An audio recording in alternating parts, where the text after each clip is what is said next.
everybody. Thank you very much for coming. My name is Nicholas Fisher. I'm a professor here at Stony Brook in the School of Marine and Atmospheric Sciences.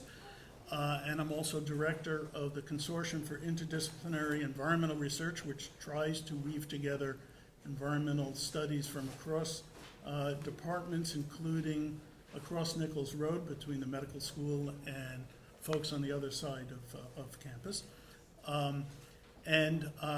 Today we're going to come at you from three sides. There's going to be an initial presentation by Richard Gelfond, followed by a presentation by Michael Gochfeld, and then I will give a brief summing up of some of the environmental behavior of mercury in the marine environment. Mercury is the subject of today's talk. To introduce Mr. Gelfond, I'm very pleased to ask Sam Stanley, our very own president, who's been with us, as you know, since, I believe, July 2009. Sam was trained at the University of Chicago. For those of you who have been living under a rock for the last couple of years, trained at the University of Chicago, got his MD at Harvard, interned, I believe, at Mass General, and moved on to Washington University in St. Louis, where he's specialized in emerging infectious diseases. And we're delighted to have him here. Sam?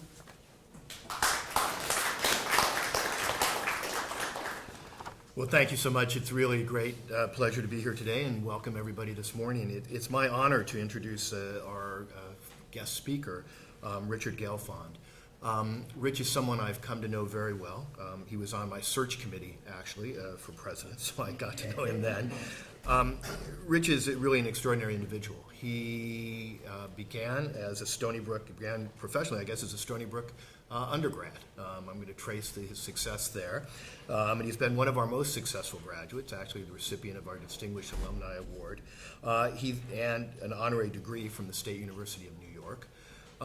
After graduating from Stony Brook, he went to Northwestern Law School, and then had a very prestigious clerkship after that, and then went into law, essentially, and was involved in a number of areas, mergers and acquisitions law, and then really became an entrepreneur.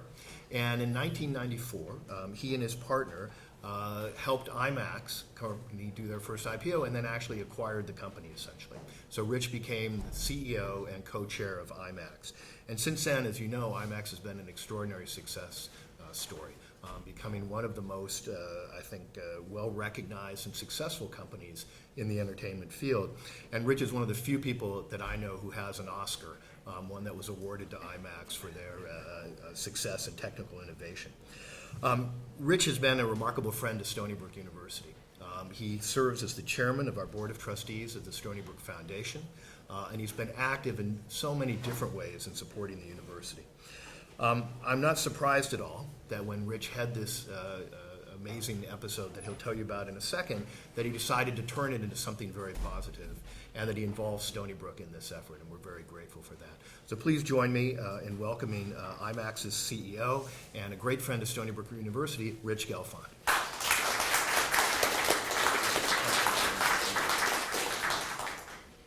Thanks, Sam. And in certain respects, today is the beginning and the culmination of a lot of things we've been trying to do. And I'll talk much more about me as patient rather than me as leader of this effort. But the 30-second commercial is one of the goals that I had in funding research and creating this effort at Stony Brook we're going to talk about, was to increase awareness of mercury as an issue. And I think that the best way to do that, actually, in a way we're focused, and maybe Nick will talk a little bit about that at the end, is really by educating physicians and medical students and getting this story out into the public in a way. And I think there's a lot of aspects to it which I won't tell you about, but besides the patient story, it's a very interesting scientific story about how it all works also. So in 2005, I'm a little overdriven, but that's for a psychiatric convention, not this kind of audience. And as part of my overdriven nature, I kind of exercise like a maniac. I work really hard. I do everything kind of at hyper speed. So one of the things I really liked to do was run, and I would run 20 miles a week, something like that, and do a lot of other exercise. And all of a sudden, in kind of late 2005, I started to not be able to run. I would lose my balance when I was running. And it was kind of odd. You know, I couldn't ascribe it to anything. But when you operate in a world of a lot of stress, you just kind of dismiss it. Then I started having a lot of trouble walking, and literally walking down the streets of Manhattan where I live, my now wife had to hold my hand like crossing curbs.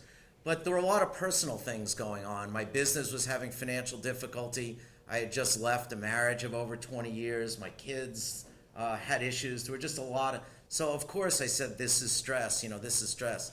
And it was getting progressively worse. Then one day, I also liked to play tennis, and I was serving, and while I was serving, I like fell into the court, and I said, you know what, stress is one thing, but at some point in your life, you really, you know, need to figure out what's going on. So I started with my GP, and my GP said, you know, Rich, this doesn't sound like a typical manifestation of stress, so he referred me to a neurologist.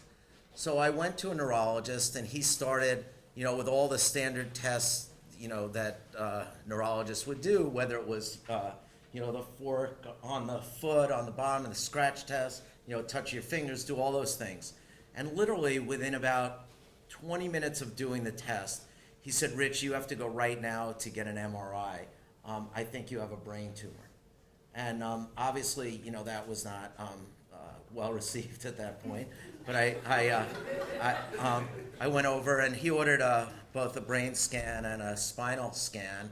And you know, I went over next morning. I went back to his office. He had the results, and he said, you know, the good news is you don't have a brain tumor. We don't think. We'll do more tests.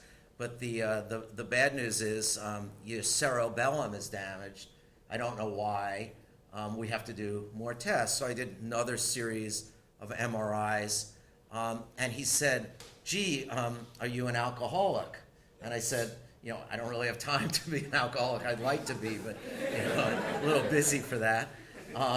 And he said, you sure? You know, he's looking me in the eye. I'm pretty sure. And he got, you know, and he asked a lot of other questions, and he put me on, I think it was B1 and B3 vitamin treatment, because he thought it was, he didn't believe me. He thought he was an alcoholic. He said, stop drinking and take these vitamins. So I took the vitamins, and things actually got progressively worse. I could barely walk at this point.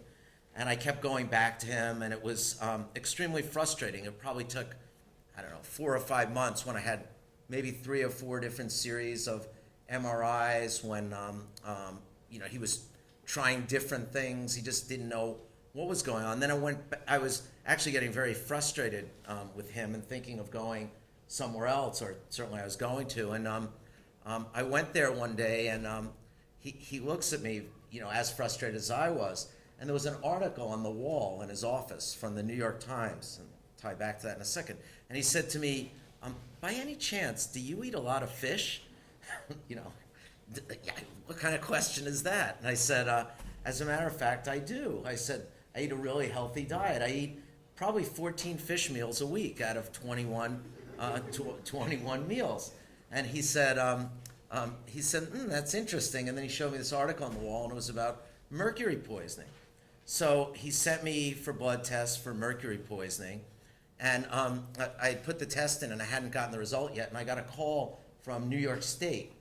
And they said they had received a call from the lab that my level was 76, what is micrograms per liter, 76. And the person from New York said, he was like in the environmental workplace division. He thought I'd worked with chemical spill, that it was the 3rd highest level they'd ever seen in the state. And he asked all kinds of questions, you know, broken thermometers, and was I an industrial worker, and this and that. And anyway, so just to give you a sense, 10 is considered high. Some people even say 5, but 76 was like off the charts high. So I went back, and this is where a lot of you will find it even more interesting, which is that I went back with the reading at 76. I said, okay, what do I do now?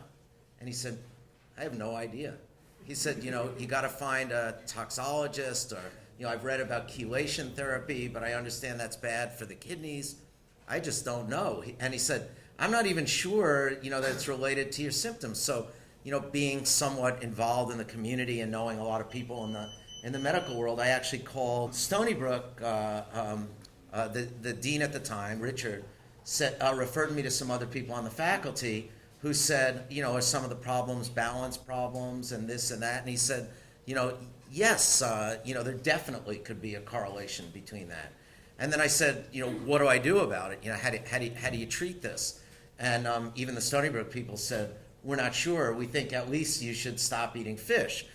My daughter was an undergraduate science major, and she actually went on Google, and she found out that the half-life of mercury is 90 days. So if you stopped eating fish, presumably, and like clockwork, I went back for a test 90 days later, and the level was 35 or 38 instead of 76. The science actually worked. The symptoms didn't feel any better, but the science was working. And by the way, when I got retested, New York State called again because they didn't correlate, and they go, oh my God, are you working around industrial materials?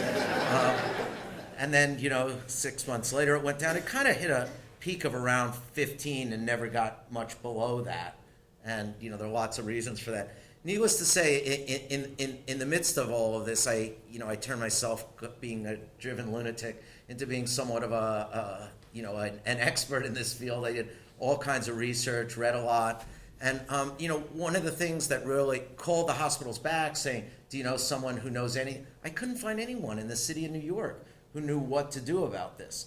So that was incredibly frustrating for me. And that was sort of the first step towards, this program at Stony Brook, which is, I set up a fund to better understand and promote the awareness of mercury poisoning, because it was really unbelievable. Not only did people not know to look for it, and I talked to a bunch of neurologists. It's interesting, I'd never heard of it before, but not only not knowing how to look for it, when they found the high mercury levels, they didn't know what to do about it. And then awareness and medical education. Now you understand why this is an important step for us in our program that we're doing at Stony Brook. But the symptoms didn't get better right away, and as a matter of fact, they got worse. I had got neuropathy in my feet, kind of a fairly serious form, and the neurologist found some guy who was affiliated with Cornell, who was a world expert in non-diabetic neuropathy. And he put me through the most painful series of tests over a fairly lengthy period of time, in which he concluded it wasn't caused by diabetes and it wasn't caused by alcoholism, which is nice to hear. But he couldn't tie it to mercury because there wasn't enough, or rule it out. But something interesting that he said was the central nervous system was not affected, but the surface nervous system was badly affected. And he concluded that with time, because it was the surface nerves, that it would start to reverse itself to some extent.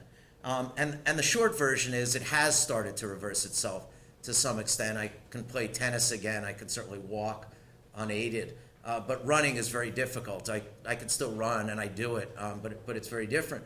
Other issues to spin out of this where I've gotten a number of sports injuries, like most middle-aged people do, who push themselves too hard. And I've gone into sports medicine people, and they said, God, your muscles are really messed up. And the reason is because I think compensating for what happened, causes a lot of other things. So what's interesting to me, obviously I was interested as a patient, but this wasn't something I was going to cure in myself. It was just, there was a lack of information. And, you'll see Dr. Gochfeld, who's here, has done a lot of work on the biology and understanding interactions in human beings. And not to detract at all, but Nick Fisher afterwards is going to talk about, the ecoscience of it, like how it happens, how it gets into the ecosystem, and then how it actually gets into the body through the food chain. So I think you'll find it's really fascinating how I'm sorry to be here so fascinated personally. I wish I wasn't so fascinated, but how the environment really, gets into your body, and how it's not such a theoretical thing. It's a very real thing. And I think my hope after this is some of you think this is interesting enough to follow up and want to learn more about. And if you're not practicing yet, in your practices, when people come in with kind of odd symptoms, you integrate that. One postscript, and this is more my own home remedy. At times, it still comes back worse than at other times. And it seems to be, I do a lot of international travel. I've been to China 5 times this year, Asia other times. When your body is fatigued and you don't seem to exercise as much, exercise seems to help quite a bit, balance boards and things like that. It seems to reassert itself in a worse way.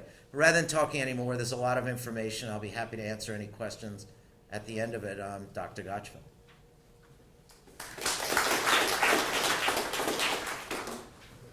Very briefly, Michael Gochfeld comes to us carrying both an MD from Albert Einstein and a PhD from City University of New York. He postdoced at Rockefeller. He's been at the Robert Wood Johnson Medical Center in New Jersey for many years. He's one of the preeminent experts on mercury and other environmental toxicants and their impacts on human beings and human health. And we're delighted to have him here to give his perspective. Michael? Thank you. That's a funny word, preeminent. Someday I'd like to be eminent, but I don't know when that will happen. So it is a pleasure to be here and a privilege to come all the way across your wonderful island. I used to live in Queens, but when you get to New Jersey, you end up needing a passport to come this far. Mercury has been a large part of my research and life going back many, many years.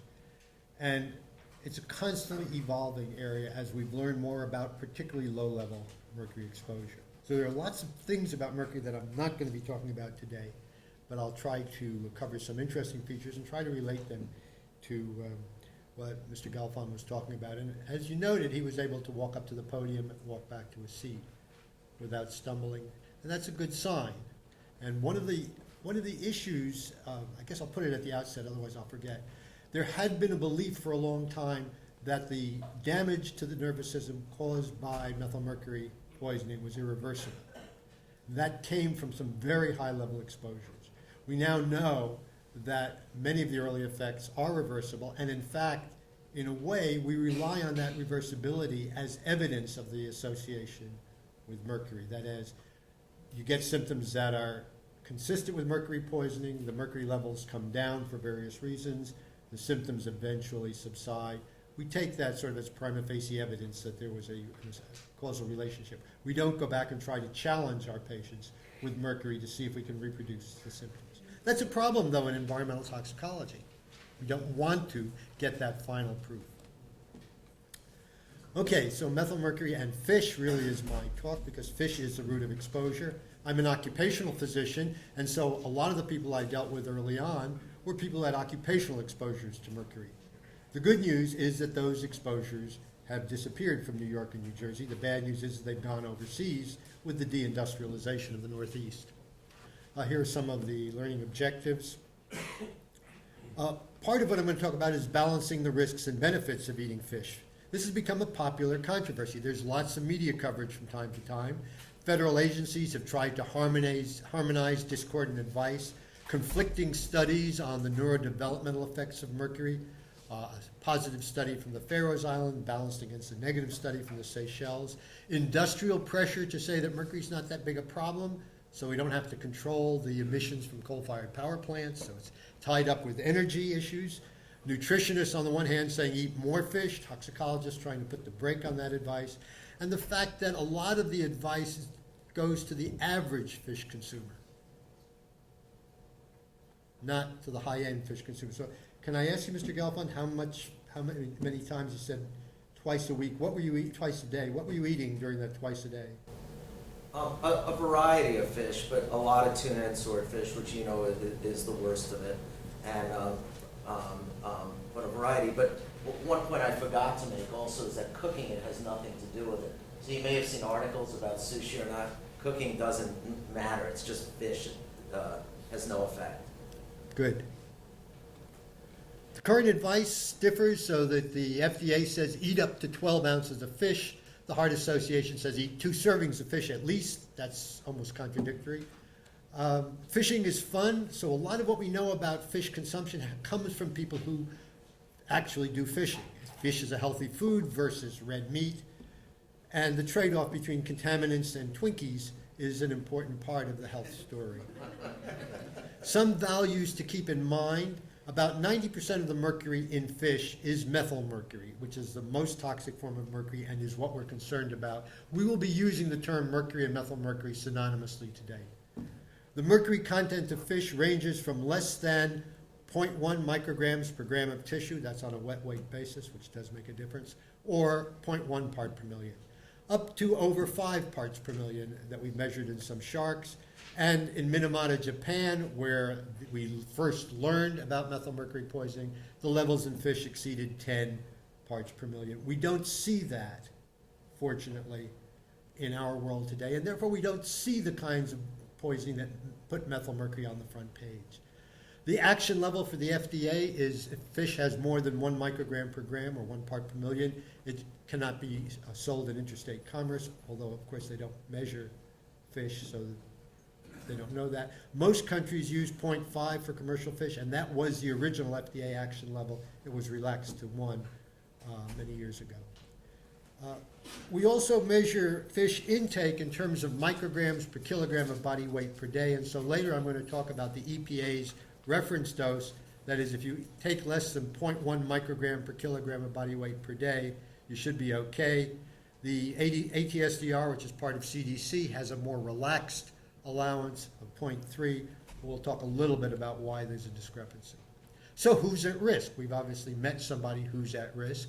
Healthy adults who eat a lot of high mercury fish are at risk. At this point, I should say that our greatest concern from methylmercury in fish is for the fetus and for the mother who consumes fish has an elevated level of methylmercury and passes that on to the fetus. And I'm not going to be talking about that today. That's another whole domain, very important. If you eat fish once a month, that's probably not enough. It's almost certainly not enough to get you in trouble. Once a week, probably not. Twice a day, almost certainly. And so in between there is a criterion. And as I'm going to show you, the benefits from eating fish seem to plateau at about 2 meals per week. Who are the high-end fish consumers? Native tribes and subsistence fishers. We have a lot of subsistence fishers in the New York metropolitan area. If you wander along Newark Bay or the Hudson River or probably Long Island Sound, you'll meet people, particularly who've come here from other countries, where fish is a major part of their lives, and they catch and eat. If you're a freshwater fisherman, how many people are freshwater fishermen here? A few of you may be doing a lot of catch and release. Most of what we've learned about mercury and risk has come from freshwater fishermen, but most freshwater fishermen in our area are not eating most of the fish they catch. And that's not true of our saltwater coastal fishermen.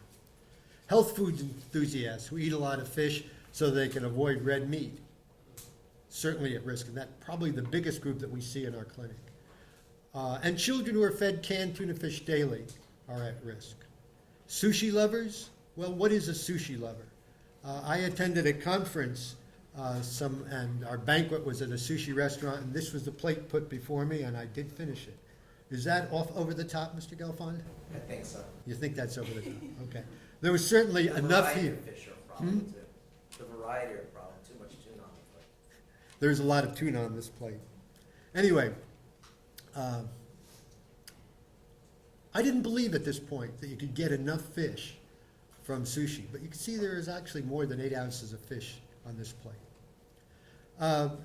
We did a study then.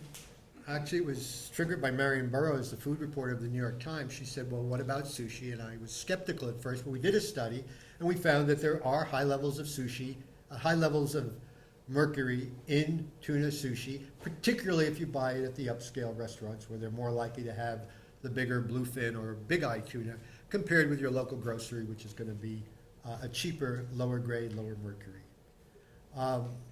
We recently had a paper, I didn't hand this one out because it's available free online, but it basically goes to that story.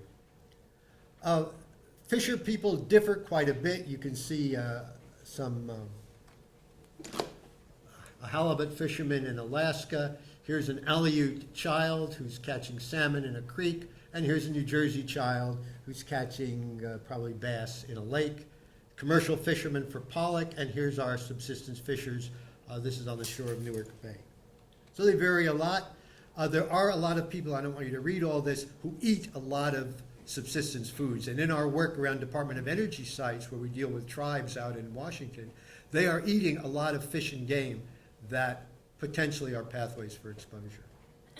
The benefits from fish probably come mainly from fatty acids and selenium, but that's the intrinsic benefits. There's probably a greater indirect benefit from the kinds of lifestyles that go along with people who decide to eat a lot of fish. So the dietary things that you start to avoid, saturated fats, sugars, are probably as much of a benefit as what's in the fish themselves. And what we don't know, by the way, is whether you can get as much benefit from consuming fish oil out of a bottle as you can from consuming fish. And there are studies that clearly show cardioprotective benefits from eating fish as well as from taking PUFAs.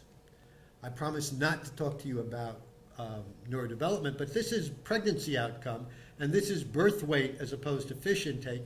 And what the important thing is the rather steep decline if you don't eat fish at all, but also the plateau, that is, you don't get any added benefit for your pregnancy outcomes from eating more than about 2 meals a week. So we put this together in a single dose response curve, where at the low end you get benefit from going to no fish per week to 2 meals a week. And then at some point you begin to encounter your risk curve, your disease curve, your toxicity curve, and hopefully you can position yourself somewhere in here where you get maximal benefit before you get serious harm. And that's the advice we try to give to patients, because part of the problem is if people have been identified with mercury poisoning, they've been told to stop eating fish altogether. You get almost a period of mourning when you have to give up your fish, and that's not good for you. And what we try to do is to help people reconstitute their dietary intake so they can eat fish sensibly, reincorporate it back into a healthy diet. Some of the landmarks: Minamata Bay, Japan. Probably you've heard of Minamata disease. Minamata Bay, Japan was where a bay was contaminated by an acetaldehyde plant where mercury was used as a catalyst in the production. They put raw mercury and actually organic mercury out into the bay. Fish were contaminated to very high levels. Fisher folk who ate fish virtually entirely became poisoned. And we don't yet know the total number of people who became poisoned, because Japan has had kind of a love-hate affair with these victims, and denying it and recognizing it and denying it again with the political fortunes of the country and the company. Iraq in 1970, early 1970s, international aid gave them grain. The grain had been treated with a methylmercury compound to allow it to be transported without molding. It was dyed pink to show them as a warning. It was intended to be planted in the spring.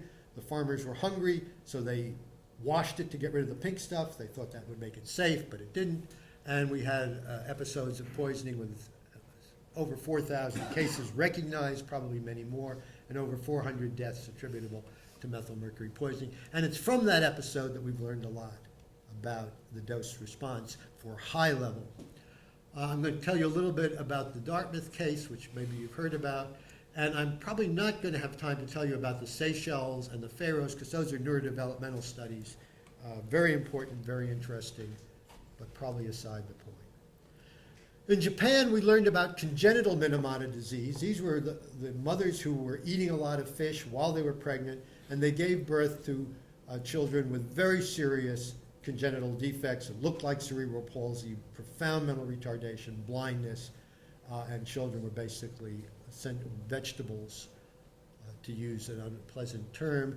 There's a handout in back from which describes this in a paragraph, and you can search Minamata disease. It's a very moving museum that I recommend if you do ever get to Minamata on the southern island of Japan.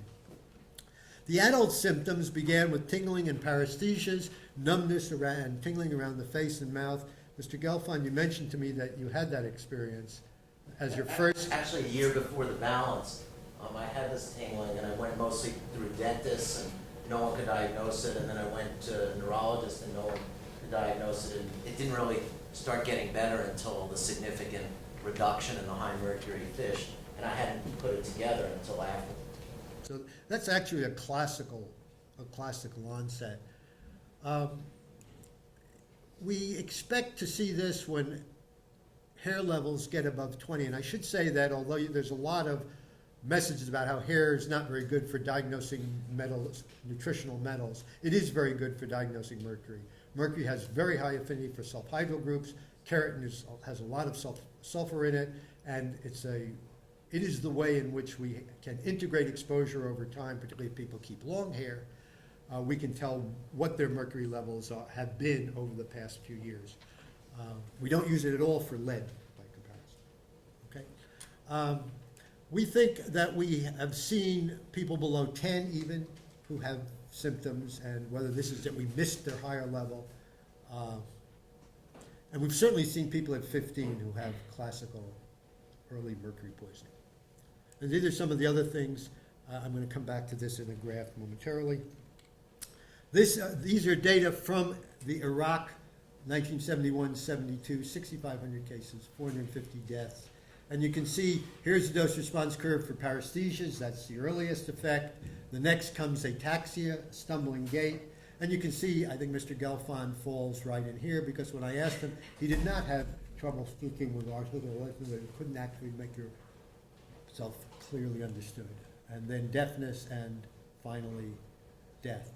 So the good news is you stayed down at this end. The bad news for people is as you get up here, there's less reversibility, not surprisingly.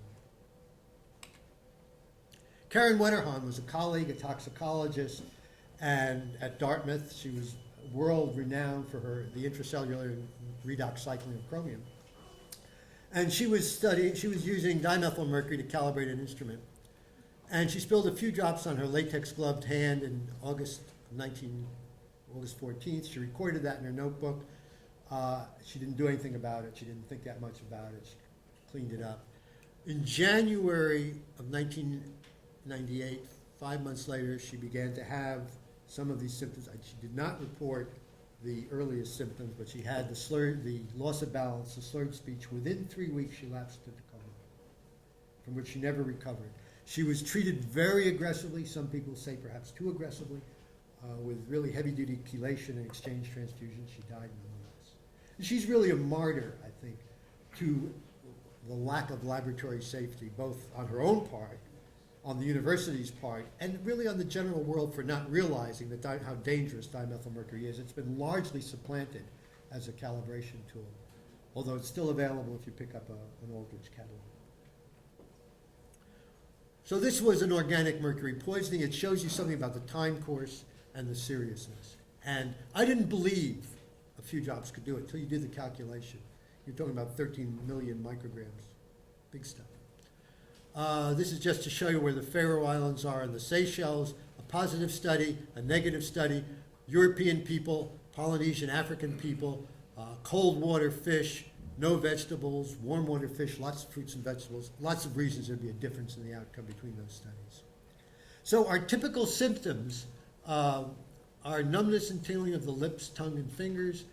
We get a lot of people report difficulty concentrating, a lot of people report difficulty sleeping, some people report hair thinning, awkward fine motor coordination's not constant, the awkward gait and balance, and particularly if they don't report it, when we test them, we can see this. Heel to shin testing, for example, is often a sensitive sign.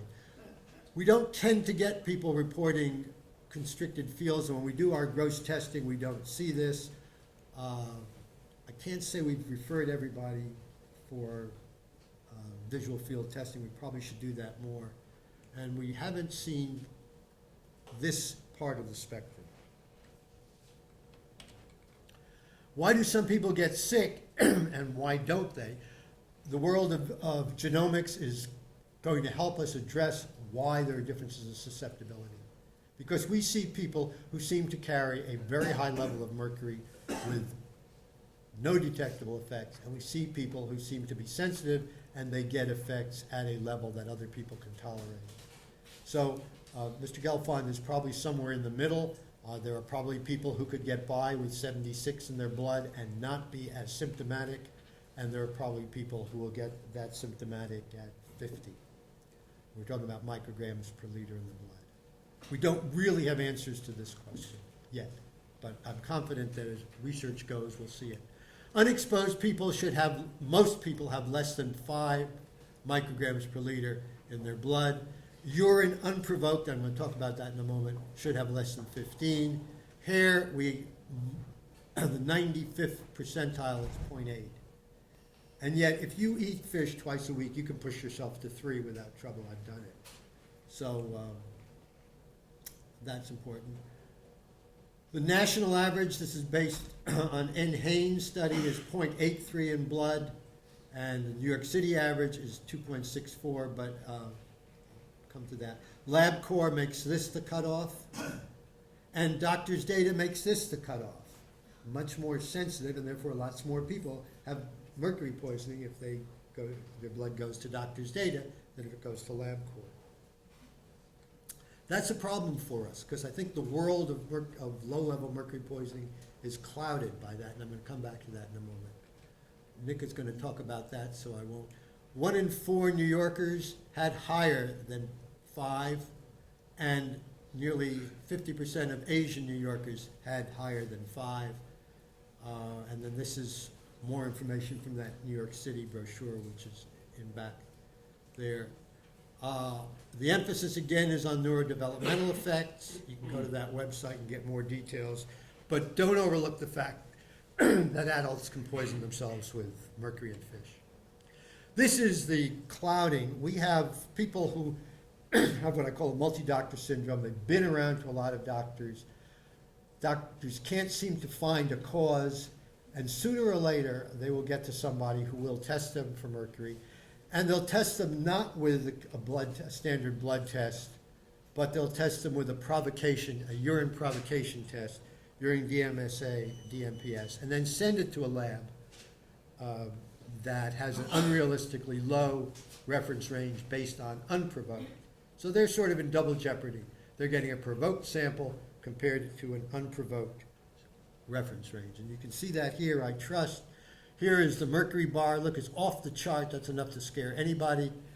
Okay, right? The level's 27 for provoked urine. That's probably what most of us in the room, if we eat fish at all, will get somewhere in the 20s with a provoked urine.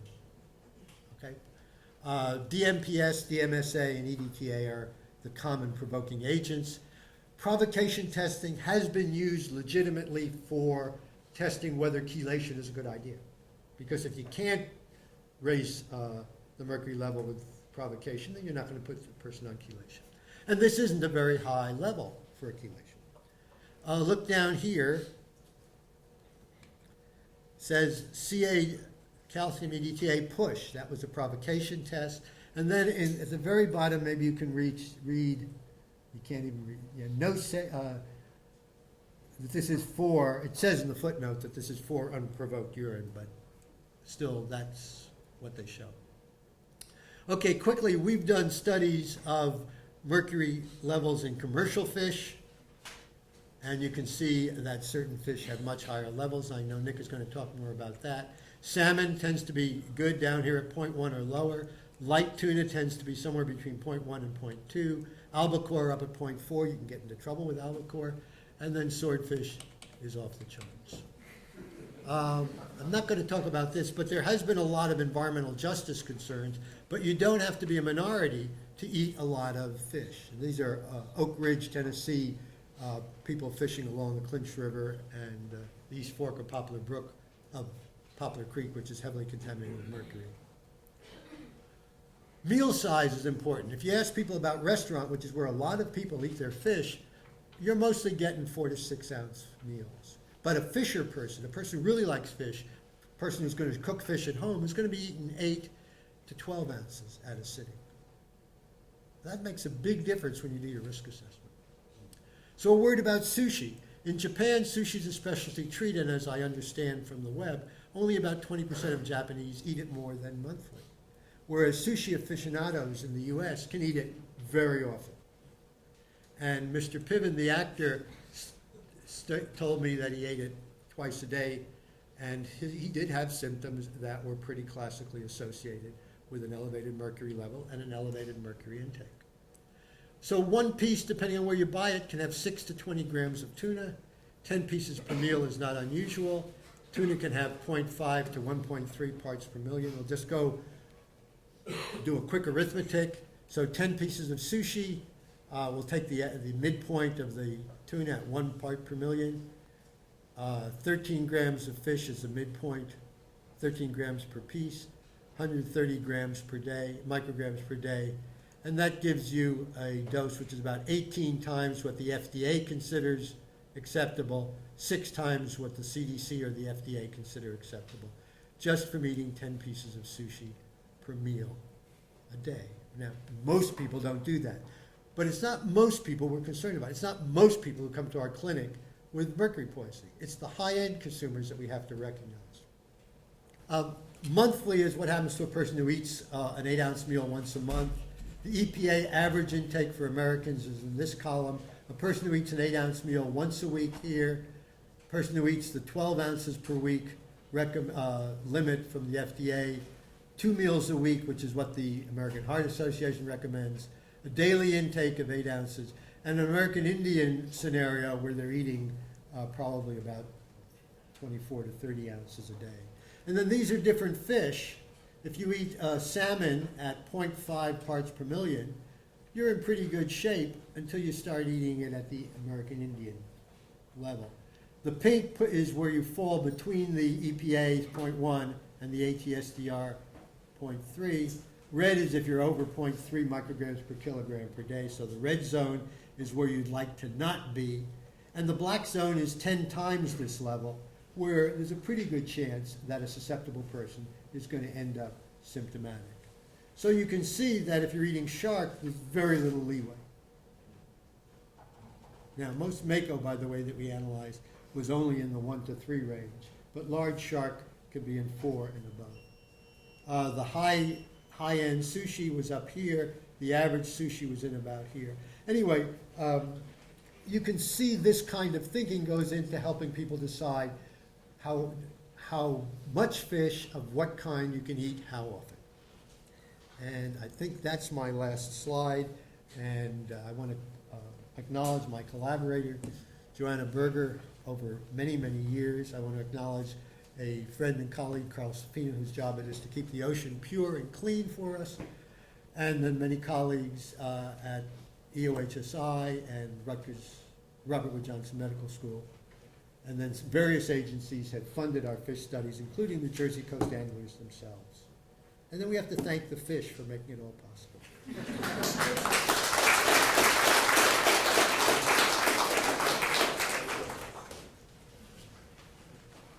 Okay, I will be brief and just comment on a few facts about mercury in the environment. How does it get into the fish in the first place, and where does the mercury come from? Well, mercury, of course, is a naturally occurring substance. It's not like PCBs or dioxins or DDT.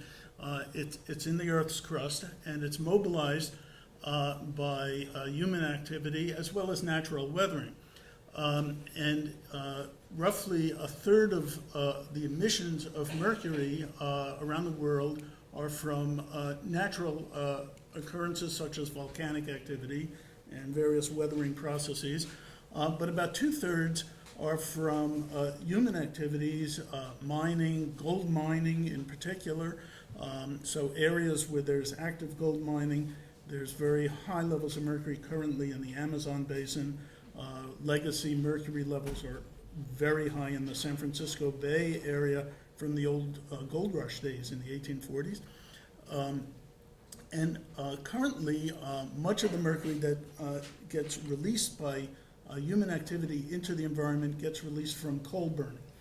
Unfortunately, most coal has a fair amount of mercury in it, and it varies from site to site, but there's no coal that's clean with respect to mercury. And many countries rely on coal burning. The United States certainly does, China big time, India as well. And there's a lot of mercury released through the burning of coal. Mercury can be blown around in the winds. It deposits all over the world, and I'll talk more about that in a moment. There are also localized industrial activities, primarily chloralkali plants that use hundreds to thousands of tons of mercury at a time in any one site. for the production of chlorine. Fortunately, most of these plants are being discontinued in the United States, although there are still several that are active. And so these are sites of a tremendous release of mercury. Very often, the mercury volatilizes out. Mercury can be volatile at room temperature. It volatilizes out, and then it gets deposited through mostly wet deposition, rain and snow. So chloralkali plants are hotspots of mercury contamination. I'm working on one that's been very problematic. In Maine, there are many around the United States and around the world. And as well, a number of other industrial activities. So a lot, but primarily the story is coal. It also turns out that a lot of the mercury that deposits in the United States blows in from Asia. We estimate that something on the order of half of the mercury that deposits from atmospheric delivery deposits it originates in Asia. Only about a quarter of what we produce deposits in the United States, so we export it to other countries as well as to the oceans. Remember that 2/3 approximately of the Earth's surface is covered by oceans. So it blows around a lot in the wind, it deposits, and then it revolatilizes. I'll get back to that in a minute too. Just to note that it's not a rare occurrence that there are fish advisories due to elevated mercury levels. This is an example that shows a map showing that 44 states have had mercury fish advisories, including our own state here. And it's due to both freshwater and marine fish. And this is not a pretty picture. New York State, and as you can see, New York City and Long Island, many exceedances of a blood level of 5 micrograms per liter reported by New York State Department of Health. And it's something like, it's estimated that between 90 and 100% of the mercury that we acquire from seafood consumption. So it's basically a seafood story.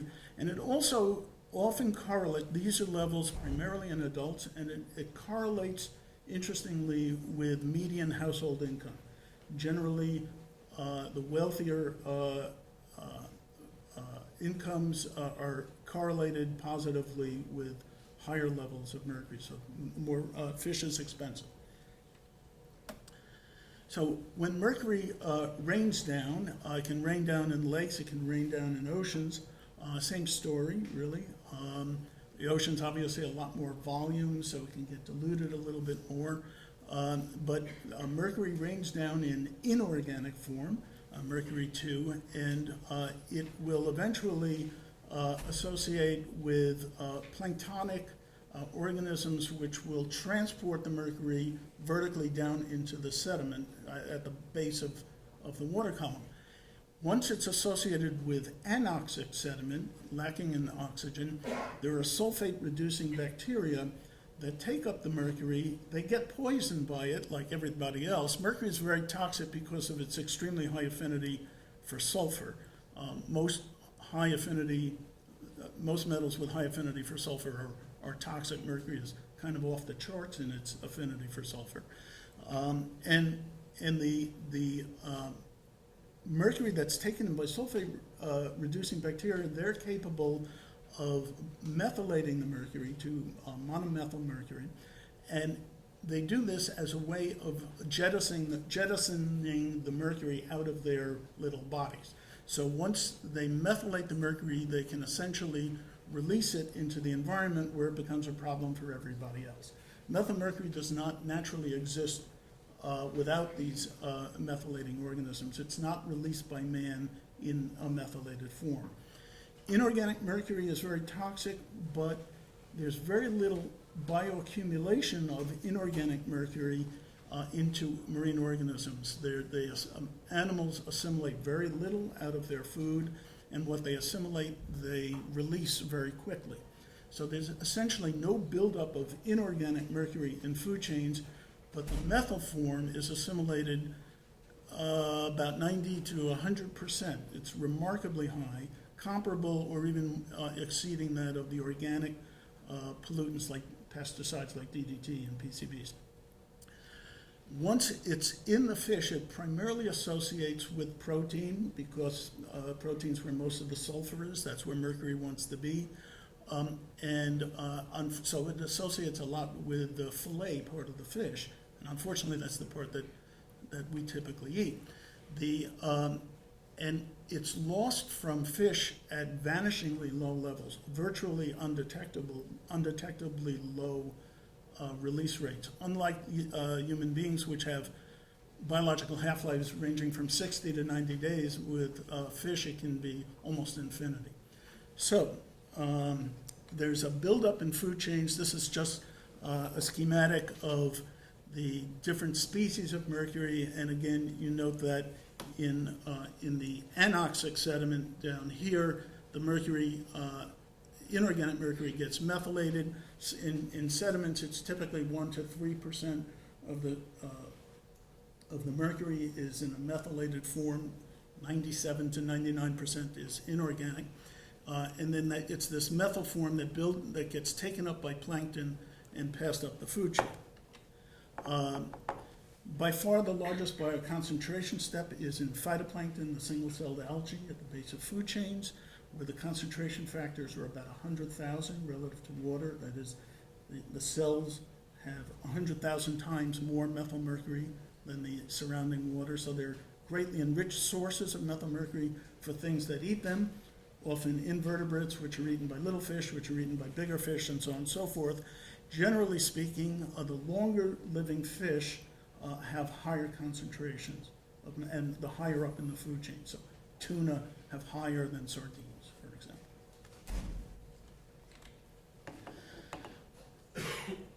Unlike other metals, mercury is really the only metal that consistently displays biomagnification. That means that you have higher concentration in the tissue of the predator than in the prey.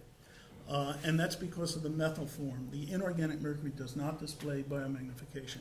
So the fish basically get rid of whatever inorganic mercury they consume, and there's only methyl mercury remaining. And it's the methyl mercury that's most problematic for humans.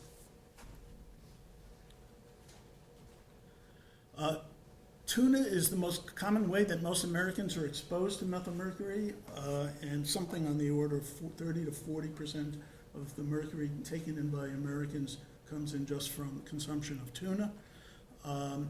The fish with the highest mercury levels are shark, as was mentioned. Not eaten that much in the United States, but if you eat fish and chips in Australia, for example, it's all shark. Swordfish, very high levels, tilefish, king mackerel, and a few others. There are other fish that have high mercury levels, not as high, other types of tuna, and Chilean sea bass, groupers, marlin, which are eaten in some tropical regions. Moderately high levels can be found in bluefish and striped bass, which are caught around here, halibut, eel, which is often consumed in sushi. And the good news is, well, here are some numbers for concentration, but we've seen these already. And the good news is that there are many fish that have low concentrations and can be ample sources of omega-3 fatty acids, both for pregnant women, for developing children, and for adults.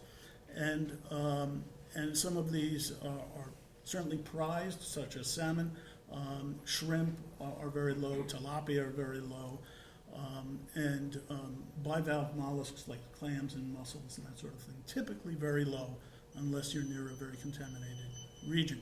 So in a nutshell, we're very short on time, so that's my story, and I think the three speakers are very happy to address any questions that you may have.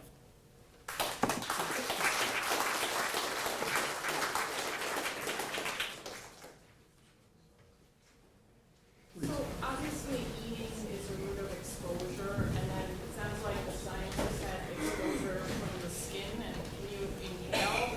It's volatilized, and can you get an inhaled dose? I mean, what are... You can, it would be mostly for people with occupational exposure, but generally speaking, all the estimates are that for like the people in this room, 95%, something on that order, is acquired through food, primarily seafood. It's not acquired from drinking water. There's very little methylmercury in our drinking water, probably none. And the inorganic mercury is not a single. And for elemental mercury, inhalation is a primary route. If you have a broken thermometer or a broken instrument in your laboratory. Yes, sir. You started out the presentation saying, you went to all these doctors, understood how to diagnose, etc. But and again, thereafter, once they knew, they were like, I don't know what to do about it. Could you shed a few minutes on that? What do you do about it once you suspect it? Okay, diagnose good, it? really good question. Thank you for offering that. The first and foremost problem is to identify the source and be confident that that is the source. And certainly in Mr. Gelfond's case, once we had that high level, once we had a pretty good idea that it was related to fish consumption, the reasonable recommendation would be to stop eating fish for the moment, switch to shrimp, which are essentially negligible, and let's see if it comes down by itself. Probably, I didn't see him at the time. I almost never chelate anybody, but I probably would have given him a round of chelation at that point with that high a blood mercury and that profound symptoms that he described. And what do you use for chelation? I would probably use DMSA oral. Well, that's what I would use. And I've chelated very few people. Even when I was doing occupational mercury, we saw a lot of people with blood levels in the 50 to 100 range. The usual thing is to stop exposure. That's first and foremost. In fact, it's really not ethical to chelate somebody if you don't try to identify their exposure. Would one of you comment, please, on vaccines and dental fillings? Okay. Vaccines, as you know, the big issue there was thimerosal. Mercury is a pan-toxic substance. All forms of mercury are toxic. That's why we use it in so many places. It was used in vaccines because of its antibacterial properties to allow you to preserve vaccines in multiple doses. Very small babies, premature babies vaccinated with thimerosal-containing vaccine were getting too much mercury. There's no question about that. Mercury's been pulled out of pediatric vaccines entirely or almost entirely. However, there's no support at this point for the relationship between the thimerosal that was in vaccines and autism. There's no evidence that the rate of autism has begun to drop even slightly in the 10 years since it's come out of vaccines. So that's one thing. As far as dental fillings are concerned, you do get some release of mercury from your dental fillings. Most people have had their dental fillings removed all at once because of recommendations, have gotten sicker acutely.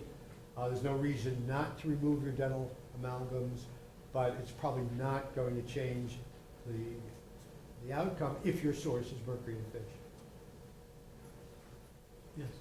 Can I ask you, a lot of our patients take fish oil supplements. I'm just wondering if the source of that is to be worried about, or if it's probably... Well, the source of that is probably to be worried about because we're overfishing the fish that have to go into that. The supplements that we have sampled and other people have sampled are either low or negligible. I think early on there were probably some sloppy production or probably some fairly substantial mercury levels. But what we've analyzed, we haven't found. Yes. This is a little bit off species, but whale. But are the whale at risk because of low phytoplankton? Yes.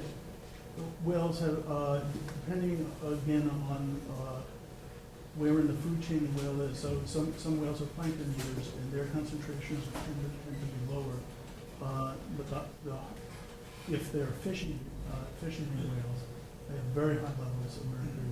And in polar regions, for example, the mercury that deposits in polar regions can't volatilize out as easily as it can from equatorial waters because it's colder. So mercury, it's what geochemists call cold trapping. So there's a lot of mercury that remains in polar regions. It's acquired by organisms. And unfortunately, the circumpolar Inuit populations rely heavily on seafood consumption, including marine mammals. get exposed to very high levels of mercury, including from wind. Yeah, very high. Yes. I was just curious, how long did it take before the physicians did do a mercury level, and how much did it cost to go through the various different neurological workup, and then how much does a mercury level cost? Mercury level costs almost nothing. It's an extra tube in the regular blood test. And actually, we're looking at different kinds of studies we can do. And by the way, Susan, raise your hand back there. Susan is kind of administering the project under Nick for us. So if anyone has any ideas of studies or has any interest, Susan is the one to talk to. But the studies, there are lots of MRIs. Most of it was covered, so I don't remember. But I guess hundreds of thousands of dollars, certainly north of $100,000. And the blood mercury is like under $50. Yeah. Yes, sir. Is there any possibility that global warming, which might have an effect on plankton, would have an ultimate effect on exposure to mercury for mammals and the rest of the aquatic mammals? I think it is safe to say that there will be unforeseen effects on the marine environment of the climate change. And I think some things will go up and some, but I don't know that we have a prediction as to what would happen. But what do you think? I doubt it. If waters get significantly warmer, there might be greater volatilization of mercury out of waters, but a change in 1 or 2 degrees is not going to change the volatilization story all that much. I kind of doubt it. Sorry. There's been a couple of kind of catastrophic spills of mining and industrial waste, usually the one in Europe and the southeastern U.S. Is mercury much of a problem in those kind of residue? You're talking about the coal ash spill in Tennessee? It's less mercury than yes. Actually, Oak Ridge is very concerned about mercury and some of that. They're more concerned about selenium and some of the natural series radionuclides that are associated with coal, like thorium.